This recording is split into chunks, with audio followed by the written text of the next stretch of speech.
everybody. I'm Laura Trump coming to you from my home in New York.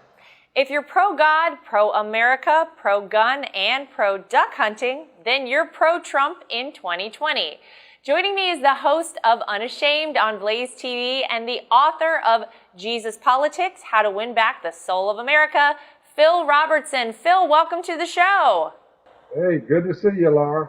Thank you so much. Well, this is very exciting. This summer, you're releasing a new book titled Jesus Politics, How to Win Back the Soul of America.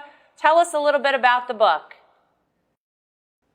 If you look carefully, Laura, when the crime rate is high, the Jesus rate is always low.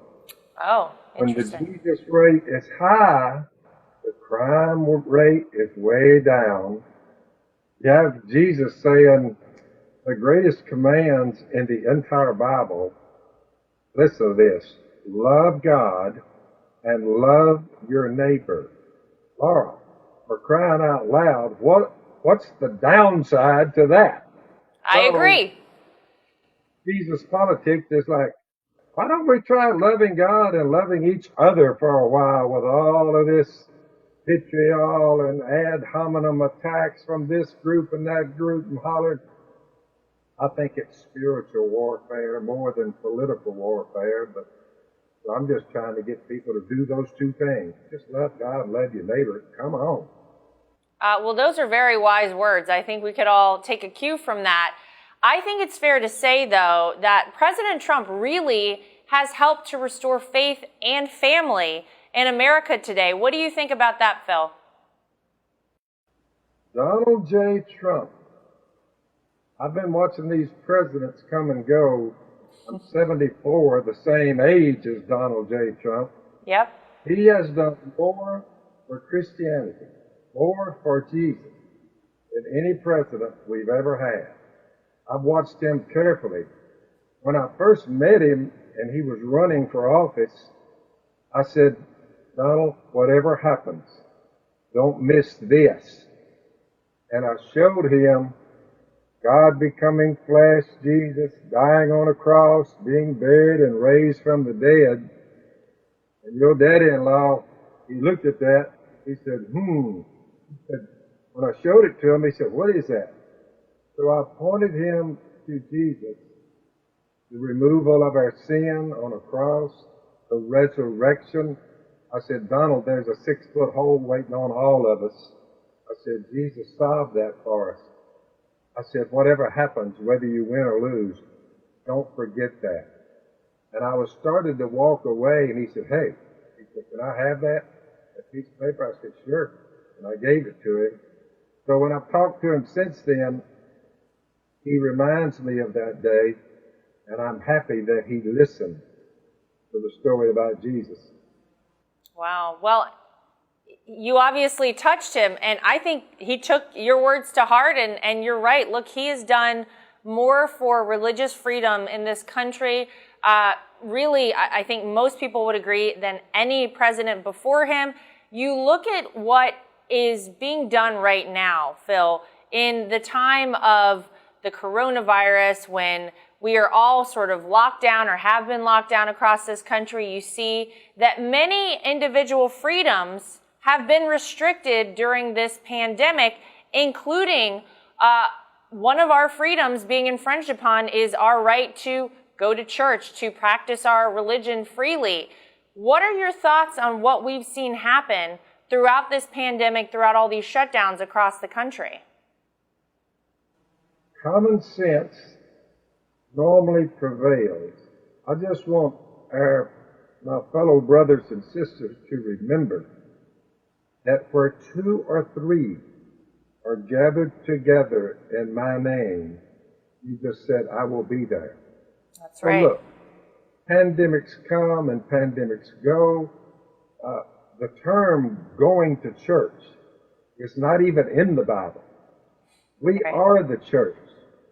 When something like a pestilence or a pandemic comes, and throughout the Old Testament you can read about them, God wants us to understand that even if you're down on the river like I am, with Miss Kay, Miss Kay and I and our immediate family, we still remember Jesus.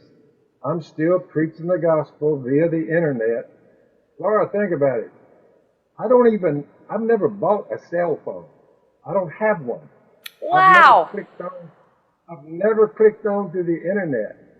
But I'm on the internet, and the people who do have cell phones, like today, are hearing me point them to Jesus. So look, we don't have to worry so much about having to go somewhere. Everybody kind of stay scattered out. It's a tough virus. Wash your hands, do that, but you really don't have to go anywhere. 2 or 3 to gather together. Look, it'll pass, and when it passes, we go back to meeting together. So I think everyone needs to be patient and not get so upset about small things. We are to, Romans 12, offer our bodies as living sacrifices before God, holy and pleasing to Him, which is your spiritual act of worship. You and I are talking about Jesus here today, and the president and him being for Christianity. It's a wonderful thing. We don't need to be upset about little man-made edicts. They'll come and they'll go. Just meet where you can until things get back to normal. We'll be okay. Oh, very wise words to follow. Well, I want to ask you, Phil, I know that you're doing your part and staying home as well. How has quarantine been for you? What have you been doing? Has it been different? Do you not mind being quarantined, perhaps? Just think about it.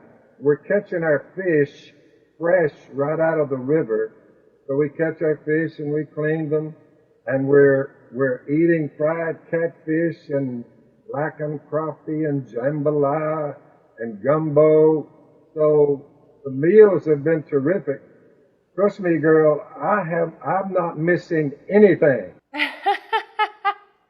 Well, I will go ahead and just extend an invitation. Eric and I will be down to join you for dinner then, because it sounds delicious, and we would love to take part in that. You are welcome at any time. Thank you. Well, Phil Robertson, listen, thank you so much. It's been such a pleasure to have you on. Thank you for your very thoughtful words. I think we can all take a cue from you. Everybody relax. We can all just get back to normal at some point, but until then, we're all coming over for some fried catfish and some jambalaya. So, Phil, thank you so much for being with us today. Thank you, Laura. If you're pro-faith and pro-freedom in America, then you too are pro-Trump in 2020. That's the real news for today. If you'd like to get involved with Team Trump, go to DonaldJTrump.com or download the official Trump 2020 app from the App Store or the Google Play Store. I'm Laura Trump, coming to you from my home in New York. Thanks for joining us, everybody.